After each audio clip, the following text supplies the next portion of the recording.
In my first life, I was a fool. That's the simplest way to put it. I was a brilliant designer, yes, but a fool in the ways of the world. I trusted the wrong people. I poured my soul into a revolutionary sneaker design, a brand I called Aura, that blended athletic performance with high fashion aesthetics. I took my life's work to my mentor, the celebrated Coach Bradley, a man I revered like a father. He looked at my sketches, held my prototypes, and told me they were amateurish, that I should stick to what I knew. He crushed my spirit with a casual, dismissive wave of his hand. My so called friend, Elena Vasquez, stood by his side, her eyes filled with a pity that I now know was contempt. She was his new star, the one with real potential, he'd said. Broken, I drove home in a daze. The world blurred through my tears. The screech of tires was the last thing I ever heard. I died believing I was a failure. The champagne flute shatters against the marble floor of Coach Bradley's penthouse office. The sound is a gunshot in the silent, opulent room. My hand, the one that held the glass, is perfectly steady. Not a single drop has spilled on my black silk blouse. I'm not drunk, I'm not hysterical. I am a ghost at a feast, and I've just seen my own murder weapon. It's laid out on his gleaming mahogany desk. A multi-million-dollar contract with Nike. And beneath the iconic swoosh, spread out like sacrificial offerings, are my designs. My Aura sneaker line. Every curve, every stitch, every innovative sole pattern I bled for. And at the bottom of the signature page, a forgery of my name, slick and confident. My life's work, stolen and sold by the man I once called my mentor. Coach Bradley looks up, his face a mask of practiced charm, now cracked with annoyance at the broken glass. Maya, for God's sake, what's wrong with you? Elena Vasquez, his business partner and my one-time rival, rushes forward with a cocktail napkin. Are you all right? You're pale as a sheet. She dabs at the non-existent spill near my shoes, her movements a portrait of insincere concern. I don't answer them. I can't. The metallic taste of blood fills my mouth. I've bitten my tongue, a small, sharp pain that grounds me in the searing reality of this moment. It's happening again, almost exactly as it did before. But this time is different. This time, I'm not the naive girl who will drive home in a tear-filled daze. This time, I'm the one who came back. My hands tremble, not from shock, but from a fury so pure and white-hot, it feels like it could melt steel. It's a rage I didn't have time to feel in my first life. A rage that has been simmering for the 2 years since I woke up in a cold sweat, gasping for air, the phantom pain of a car crash fading as the calendar on my phone read a date 3 years in the past. A second chance, a rebirth, a chance to rewrite my own pathetic ending. For 2 years, I have played a part. I rebuilt my design company, Maya Chen Athletics, from the ground up, securing patents, trademarks, everything I failed to do the first time. I pretended to be oblivious. I even pretended to still seek Bradley's approval, all while knowing this day would come. I laid the trap, and now the wolf has stepped in it. My phone buzzes in my clutch. I don't need to look at it. I know the message. It's from the board I was forced to form, the one Bradley's man has a seat on. I glance at the screen, confirming the inevitable. Board meeting 8 a.m. tomorrow. Your termination hearing, Maya. Of course, the final move. Discredit me, paint me as unstable, and remove me from my own company, consolidating their theft. They think they've won. They think the game is over. They have no idea the real game is just beginning. 24 hours, that's the timer. 24 hours to save everything I have rebuilt, to expose these two vipers for what they are, or to lose it all over again.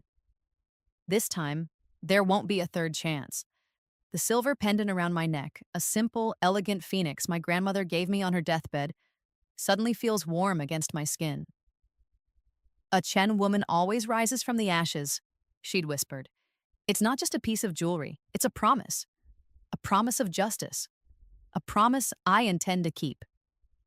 I finally meet Bradley's gaze, my own eyes cold and clear.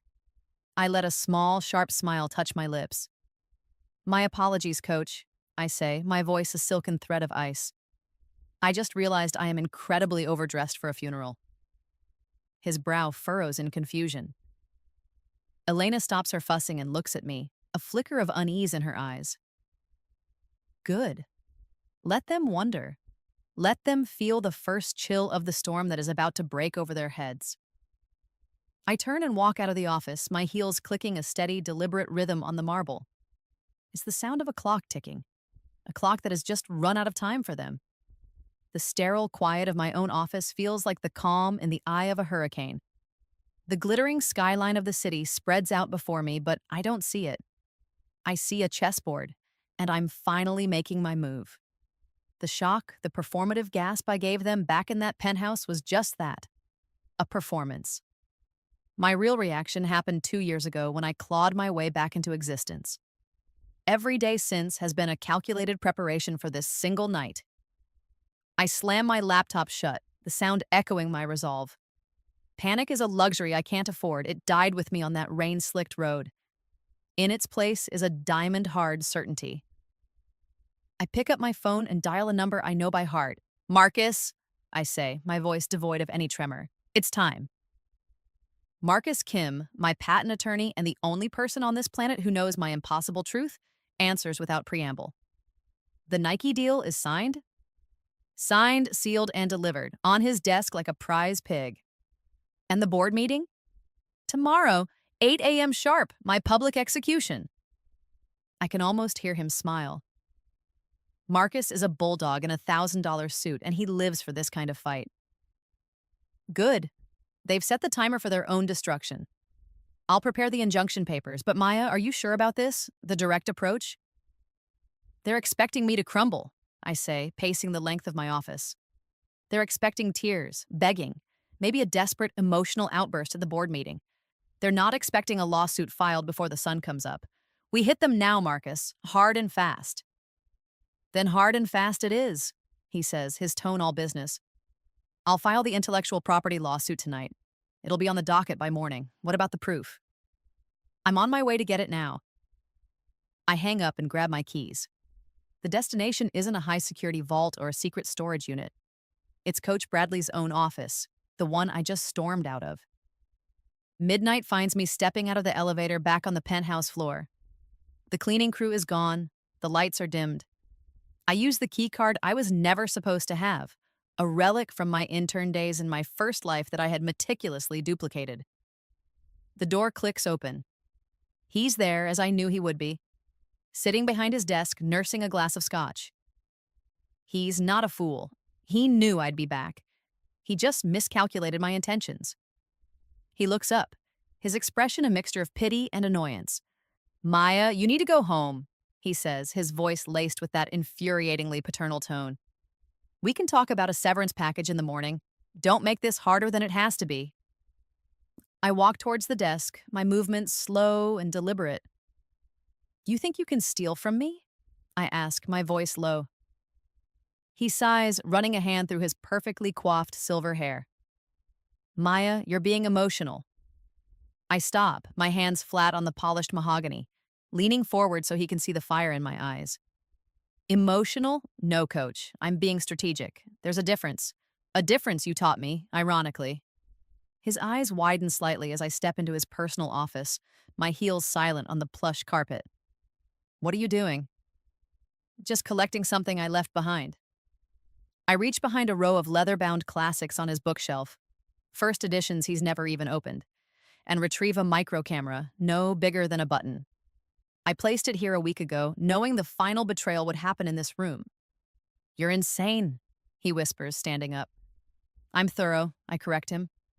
I turn back to the main office. There, on a small credenza, is a digital photo frame, a gift from Elena to him, cycling through pictures of their corporate triumphs. I unplug it and tuck it under my arm. "What is that?" he demands, following me. "Insurance." I face him, holding up the tiny camera. A few weeks ago, I started noticing discrepancies. Small things. A design element I'd discussed only with Elena showing up in a pitch deck of hers. A private project file accessed from an external IP address. So I got curious. I walk over to his large flat-screen monitor and plug the photo frame's USB into the port. I hit a few buttons on the remote. The screen flickers to life, not with a picture of Bradley shaking hands with some CEO, but with security footage.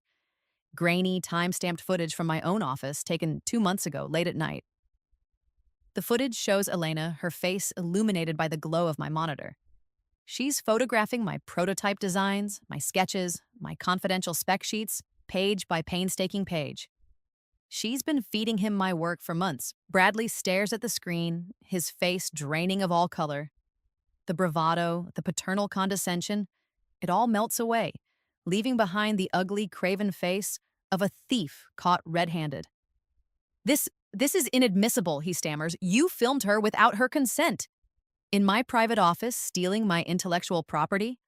A judge might see it differently, I say, my voice cool. I unplug the drive.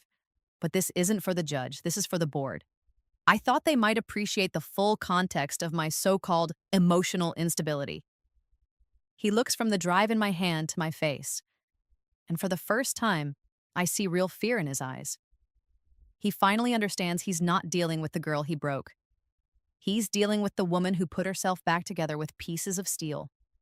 You won't get away with this, he snarls, a cornered animal. I give him a pitying look, the same one Elena gave me what feels like a lifetime ago. I already have. I turn and walk away, leaving him standing there in the ruins of his confidence. The courthouse opens in 7 hours. The board meeting is in 8. I have a stack of documents to get notarized, a lawsuit to launch, and an empire to burn to the ground, and I'm going to enjoy every single second of it. The first light of dawn is a cold, sterile gray, washing over the glass and steel fortress of Nike's world headquarters. I watch from the driver's seat of my car, parked across the street, a thermos of black coffee in the console. Sleep is a distant memory, replaced by the thrum of adrenaline and righteous fury. Inside the building, a multi-million-dollar marketing campaign is about to go into hyperdrive, all based on a lie. A lie I'm about to publicly detonate.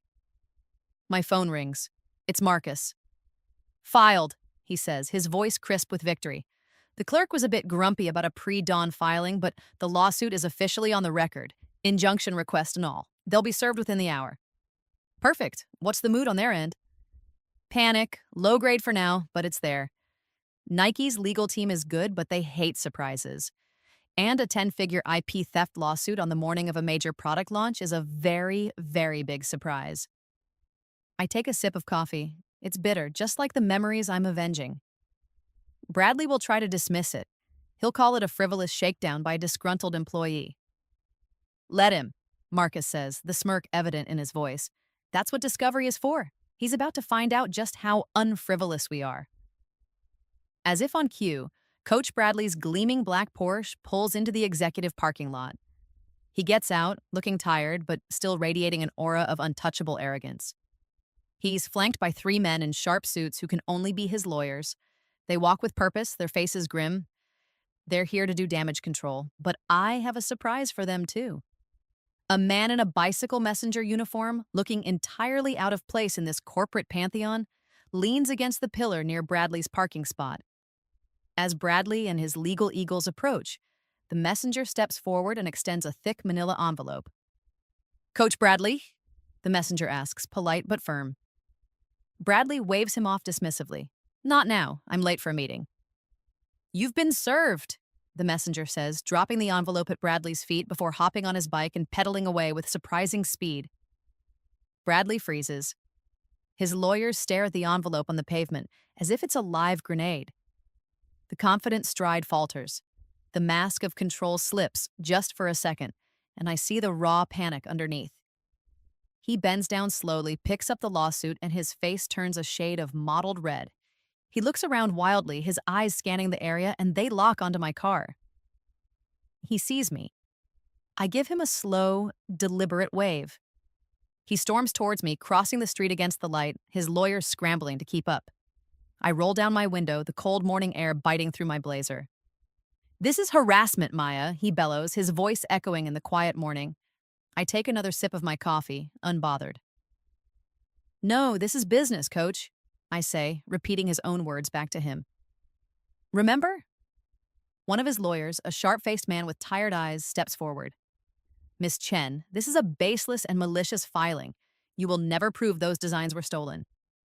Watch me, I say, my voice soft but carrying the weight of absolute conviction. Bradley leans down, his face close to my window. He's trying to intimidate me, to find the scared young woman he can manipulate. But she's not here anymore. Elena destroyed the evidence, he hisses, a desperate, last-ditch threat. That camera, that little stunt you pulled last night, it's your word against ours. There's no proof. This is the moment, the second checkmate. I smile, a real smile this time. It feels like the sun rising after a long night. Oh, Bradley, you're a great coach, I'll give you that. But your tech game is weak. You see, you're thinking about physical evidence, hard drives, local files, things you can smash with a hammer or wipe clean. I tap a key on my laptop, which is open on the passenger seat. I turn the screen towards him. It's displaying a file directory, a cloud storage account securely encrypted. My account. Elena is good at covering her tracks, I continue, my voice dripping with false sympathy. She wiped her phone, her laptop, even the server logs at my office. Very thorough. But she missed one thing. I click on a folder labeled aura_master_backup. It expands, revealing hundreds of files. Sketches, 3D renderings, material specs. Each one is time-stamped. Time-stamped from the moment of its creation, months, even years before Elena ever laid eyes on them. Irrefutable, digital proof of provenance. She missed the cloud backup, I say sweetly. It syncs automatically from every device I own. Every time I saved a file, a copy went straight to a secure off-site server. A server your high-priced lawyers can subpoena, but can never, ever touch. It's all there, Coach. The entire history of my work, my life's work, the work you tried to steal. The lawyer's face goes slack. Bradley stares at the screen, his mouth slightly agape. The arrogance, the anger, it all evaporates, replaced by the cold, stark realization that he is utterly, completely, and royally screwed. He didn't just step into a trap. He walked into a digital fortress, and I've just slammed the gate shut behind him. The warmth of vindication spreads through my chest, chasing away the morning chill. His empire, built on the stolen dreams of young designers like me, is beginning to crack. And I have a sledgehammer in my hand, ready to bring the whole rotten structure down. I roll up my window, leaving him standing in the street, clutching a lawsuit that has suddenly become very, very real. I put the car in drive. The board meeting is in less than an hour. It's no longer a termination hearing, it's a declaration of war. The courtroom is an arena of hushed whispers and expensive suits. It smells of old wood and fresh fear, mostly emanating from the row of Nike and Bradley-hired lawyers sitting opposite me and Marcus. They look like they've aged a decade in the last 8 hours. The bravado they wore this morning has been replaced by the grim pallor of impending disaster. They came prepared for a skirmish. We brought a nuclear arsenal. Your Honor, Marcus begins, his voice resonating with calm authority through the cavernous room. We are here today to request an emergency temporary injunction to halt the launch of Nike's Helios's sneaker line. We have submitted evidence. He gestures to a stack of files thick enough to stop a door.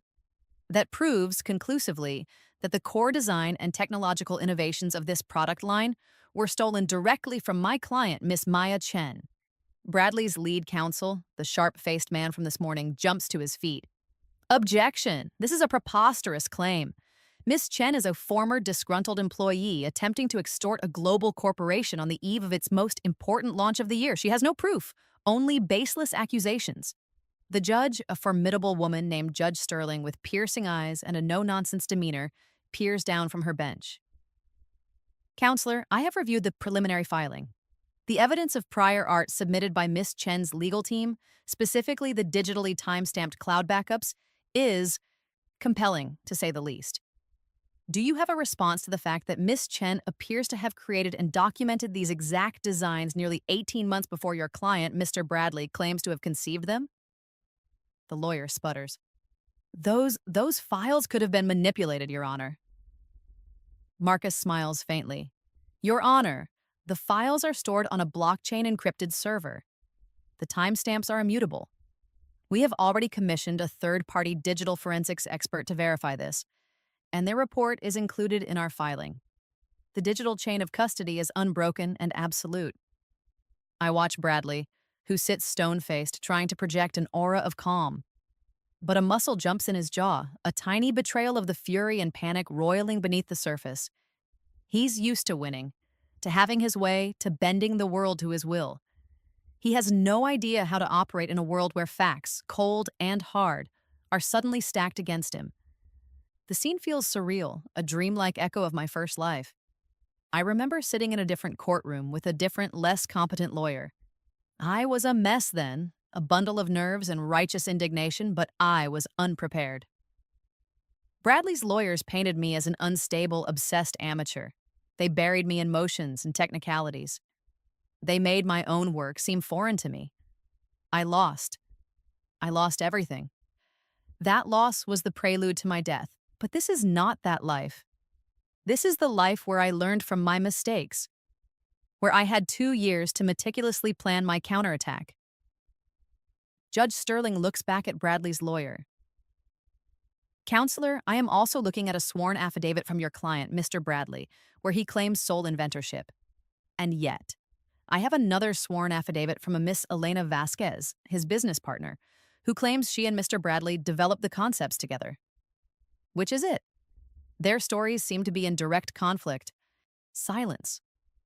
The lawyer shuffles his papers, his face turning a blotchy red. He has no answer. Bradley and Elena, in their haste to create a plausible story, never thought to align the details of their lies. It's a rookie mistake, a fatal one. I glance at Elena, sitting 2 seats down from Bradley. She's staring at her hands, her knuckles white. She thought she was hitching her wagon to a star. Now she's realizing she's chained herself to a sinking ship. Furthermore, Your Honor, Marcus continues, pressing his advantage, we have submitted security footage showing Miss Vasquez in my client's private office after hours, photographing confidential design documents. Illegally obtained footage! Bradley's lawyer shouts, desperate now. Footage of a crime in progress, counselor. There's a difference, Judge Sterling says, her voice sharp. She leans back, her expression unreadable. The room holds its breath. She looks from me to Bradley, her gaze lingering for a moment. It feels like she's not just weighing evidence, she's weighing character. The purpose of a temporary injunction is to prevent irreparable harm while the merits of a case are decided, she says, her voice filling the silent room. Nike stands to lose millions if this launch is delayed. That is significant. However, Miss Chen stands to lose her life's work, the entire foundation of her company and her professional identity. The potential harm to her is, in the court's opinion, far greater and truly irreparable. She picks up her gavel. Therefore, the court grants the emergency injunction. The launch of the Nike Helios line is frozen, effective immediately pending a full hearing. All marketing and distribution must cease. The gavel comes down with a sharp, definitive crack. It echoes through the courtroom, a sound of absolute finality. It's the sound of a giant grinding to a halt. It's the sound of victory. Bradley's face is a thundercloud of disbelief and rage. Nike's lawyers are in a stunned huddle. Elena looks like she might be physically ill. I feel a wave of lightheadedness, a dizzying rush of triumph so intense it almost brings me to my knees. We did it. We stopped them. The battle is won. Now the war begins. Later, in Marcus's office, the city lights twinkling like fallen stars, we toast with glasses of whiskey that cost more than my first car.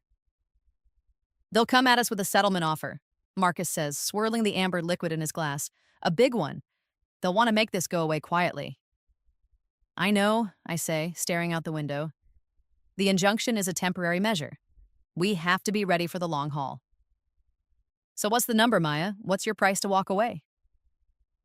I take a long sip of whiskey, the fiery liquid burning a path down my throat. In my first life, I would have taken the money. I would have been so beaten down, so desperate to salvage something from the wreckage that I would have signed their NDA and disappeared. But I'm not that person anymore. The injunction isn't the endgame. It's the opening salvo. They didn't just try to steal my designs, they tried to erase me. They tried to steal my future, my legacy. A check won't cover that debt. There is no number, Marcus, I say, turning to face him.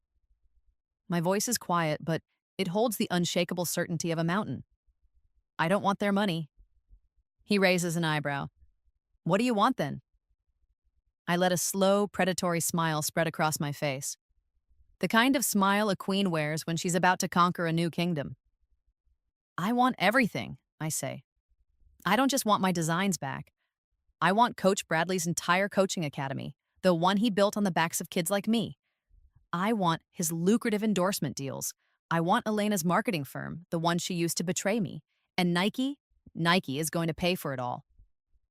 Marcus stares at me, his eyes wide. The bulldog attorney for once looks genuinely shocked. Then, a slow, appreciative grin spreads across his face. My God, Maya, he breathes. You're not just trying to win a lawsuit. No, I say, draining my glass. I'm building an empire on the ashes of theirs. In 6 months after the discovery, the depositions, the legal maneuvering, I'll either own the sneaker industry or be completely bankrupt. There is no middle ground. There is no retreat. I've been to the other side. I'm not afraid of dying anymore, but I am terrified of not truly living. And for me, living means taking back everything that was stolen from me and more. It means making them both pay, not just for what they did, but for what they thought they could get away with. The Nike boardroom is a shrine to corporate power. A long, polished table reflects the panoramic view of the city like a dark, still lake. The air is thick with tension and the smell of fear, a scent far more potent than the expensive coffee brewing on the credenza. Seated around the table are the highest echelons of Nike's leadership, their faces a mixture of anger, anxiety, and disbelief. Coach Bradley and Elena are there, looking smaller and paler under the fluorescent lights, stripped of their usual arrogance. They look like defendants in the dock, which I suppose they are. I stride into the room, my heels clicking a sharp staccato rhythm on the floor. It's the sound of a countdown timer. I'm not here to negotiate. I'm here to dictate terms. Marcus follows a step behind, carrying a briefcase that holds their corporate damnation. I don't wait to be invited. I walk to the head of the table, place my hands on the back of the chair, and survey the room. I let the silence stretch, letting them stew in their own expensive discomfort. Good morning, I say finally, my voice calm and clear. I trust you've all been briefed on the injunction.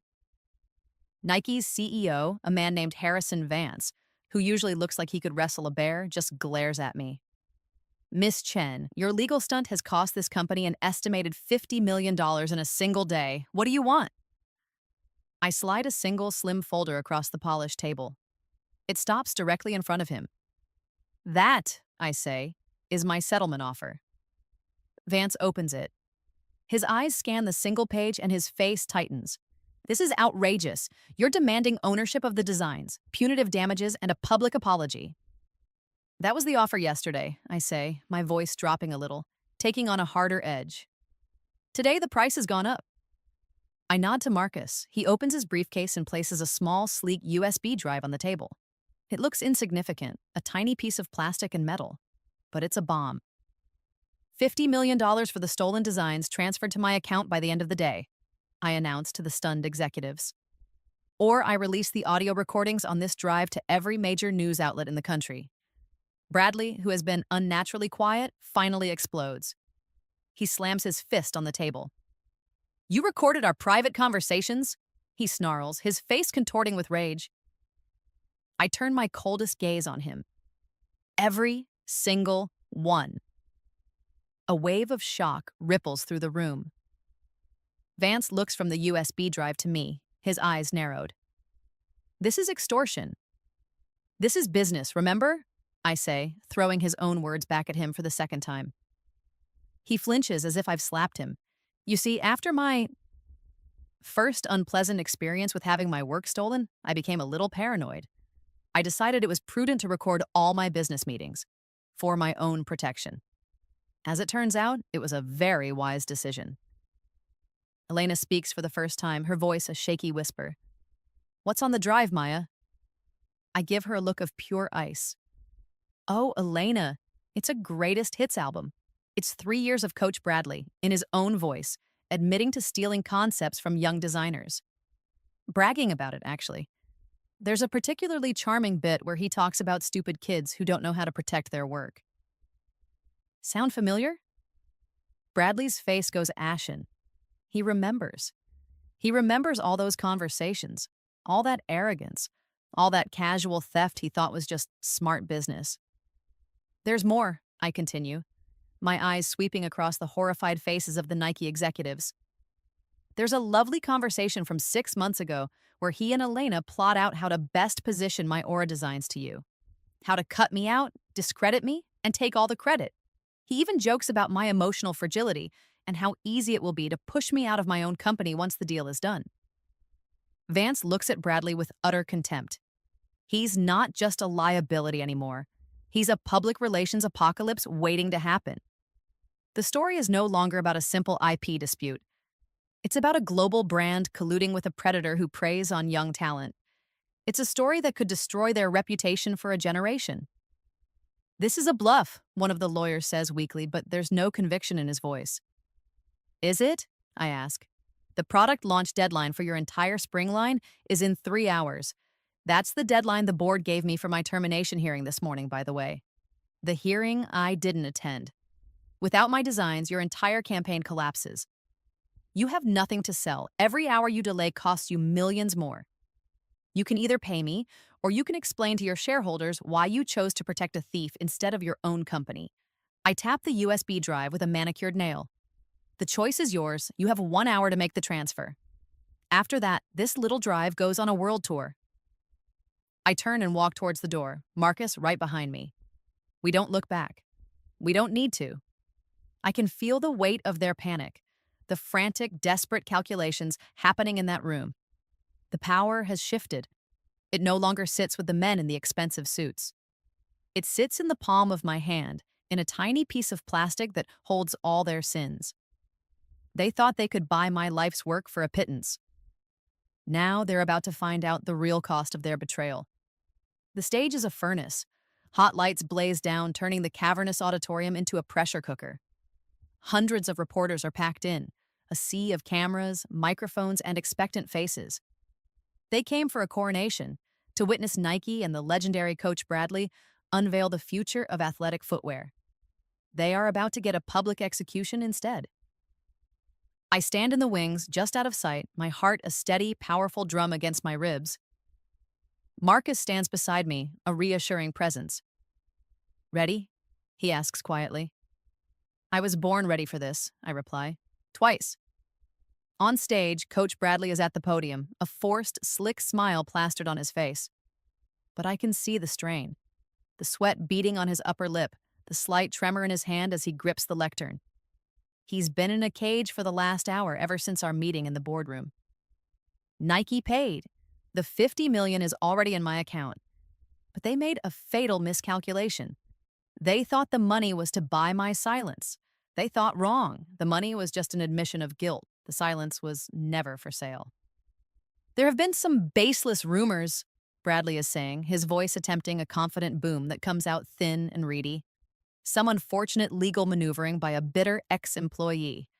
I want to assure you all that Nike stands behind the integrity of our designs and our partners. He looks out at the crowd, trying to command them with his old charisma. Maya Chen is just that. A bitter, unstable young woman who couldn't handle the pressures of this industry. That's my cue. I step out from the wings and walk into the spotlight. A collective gasp ripples through the auditorium. Cameras swivel towards me, their lenses like 100 hungry eyes. The smile on Bradley's face freezes, then curdles into a mask of pure shock and fury. He thought he had neutralized me. Then explain this recording, Coach, I say, my voice ringing out clear and strong, amplified by the microphone I pluck from a nearby stand. I hold up my phone, and his voice, arrogant, smug, and utterly damning, fills the auditorium. Stupid kids who don't know how to protect their work? You give them a little encouragement, they'll hand you their whole future on a platter. The recording clicks off. A stunned silence hangs in the air. Bradley is sputtering, his face turning a blotchy purple. That's taken out of context. I take a step closer to him, my eyes locked on his. The stage feels like an island and the tide is rising. The context where you stole my life's work? The work you called amateurish to my face while your partner was secretly photographing it? Elena, seated in the front row with the Nike executives, flinches as if struck. All eyes turn to her. She shrinks in her seat, exposed. You were just an intern, Bradley bellows, his composure completely shattered. He's reverting to his old tactics, trying to diminish me, to put me back in my place. I was your partner, I correct him calmly. I brought you a fully formed concept, a brand, a vision, and you tried to steal it. Those designs were always mine, he roars, a desperate final lie. I conceived them. Then why, I say, my voice dropping to a near whisper, drawing the entire room in. Is my grandmother's signature hidden in every single soul pattern? This is it, the final unanswerable truth. The one thing he could never have known, the one thing he could never have stolen. I signal to an associate in the wings. A massive screen behind the stage, which was meant to display glossy product shots, flickers to life. It shows a close-up of the sneaker's sole. Then, it zooms in on the intricate tread pattern, and there, woven into the geometric design, is a stylized phoenix, subtle, elegant, and unmistakable. Then, the image on the screen changes. It's now a photograph of an old, worn leather portfolio. My grandmother's. Next to it, one of her original sketches from the 1970s, a beautiful, fluid drawing of a woman's evening shoe. And on the heel, the same signature phoenix. My grandmother was a designer, I tell the silent, captivated audience. She never got the chance to build her brand. She was a woman in a man's world, and her dreams were dismissed, just like mine were. But she taught me everything I know, and as a tribute to her, her secret mark, her phoenix, is embedded in every design I have ever created. It's my signature, my legacy. I hold up the original sketches for the Aura line, the paper aged and soft. I turn them towards the cameras. The phoenix is there on every single page. It's the one detail you couldn't forge, couldn't fake, couldn't even see, I say, turning back to Bradley. Because you never actually looked at the work. You only saw the profit. It's over. I can see it in his eyes. The fight is gone, replaced by the hollow emptiness of total defeat. The contract signing has become a public confession. His lawyers, who were hovering in the front row, are quietly packing their briefcases and melting into the crowd. They know a lost cause when they see one. A reporter shouts from the floor, Coach Bradley, do you have a comment on these allegations? He opens his mouth, but no sound comes out. He looks like a fish gasping for air. Then my phone buzzes. It's a news alert. I glance at it and smile. Elena Vasquez marketing firm announces they are pursuing new creative partnerships, effective immediately. Their first client, Maya Chen Athletics. Elena has abandoned ship, and in a final desperate act of self-preservation, she has chosen the winning side, my side. The auditorium erupts into chaos. Reporters are shouting, cameras are flashing. It's a feeding frenzy. Coach Bradley stumbles back from the podium, his empire crumbling around him on live television, his legacy turning to ash. I lean into the microphone one last time, my voice a clear, cutting whisper that slices through the din. The student, I say, just became the teacher. 6 months later, the world looks different. The dust has settled, and from the ashes of Bradley's disgrace, my own empire has risen, gleaming and new. I'm standing in my new office, a sprawling space on the top floor of a skyscraper that I now own. The view is endless. Below, the city bustles, and on the feet of thousands of people walking those streets are my shoes. Not the stolen Helios, but the authentic Aura line, launched in a landmark partnership with Adidas, Nike's biggest rival. The launch shattered every sales record in their history. We didn't just create a sneaker, we started a movement. Coach Bradley is a ghost, a cautionary tale whispered in boardrooms. I saw a picture of him online last week. He's coaching a high school basketball team in some forgotten suburb in Ohio. The arrogant swagger is gone, replaced by the stoop of a broken man. He lost everything, the Nike deal, his coaching academy, his reputation. Nike, after a catastrophic stock plunge and a public relations nightmare, severed all ties and sued him for fraud. He is buried in lawsuits that will follow him for the rest of his life. He is exactly where he deserves to be. The worn leather portfolio, my grandmother's legacy, sits in a climate-controlled safe in my office. Its contents are now immortalized not just in my designs, but in the foundation of my company. The Maya Chen Foundation provides scholarships and mentorships for young, underrepresented designers, ensuring that no other brilliant talent has their dreams stolen by predators like Bradley. Her spirit isn't just in the soul of a shoe, it's in the soul of my entire enterprise. And Elena? Elena sits in an office down the hall, a smaller one than mine, of course. She now runs my public relations department. People were shocked when I hired her. They called me naive, a fool for trusting a snake. But they don't understand. I didn't hire her because I trust her. I hired her because I understand her. Elena is a creature of pure, undiluted pragmatism. Her loyalty isn't to people, it's to power. In our first life, she hitched her wagon to Bradley because he was the one on top. This time, when the tables turned, she was smart enough to jump to the winning side before the old one completely sank. Her public betrayal of Bradley at the press conference was her application. Her subsequent media tour, where she masterfully painted herself as a manipulated pawn who saw the light, was her interview. She is ruthlessly effective, brilliant at her job, and utterly predictable. And now, her success is inextricably tied to mine. She knows I have the recordings. She knows I have the power. She knows I am not a man who will dismiss her potential, but a woman who will hold her accountable for it. She will never betray me, not because she is loyal, but because she is terrified not to be. It's a much stronger bond. Keeping her close isn't an act of forgiveness. It's a strategic move, a constant reminder that I am always 3 steps ahead.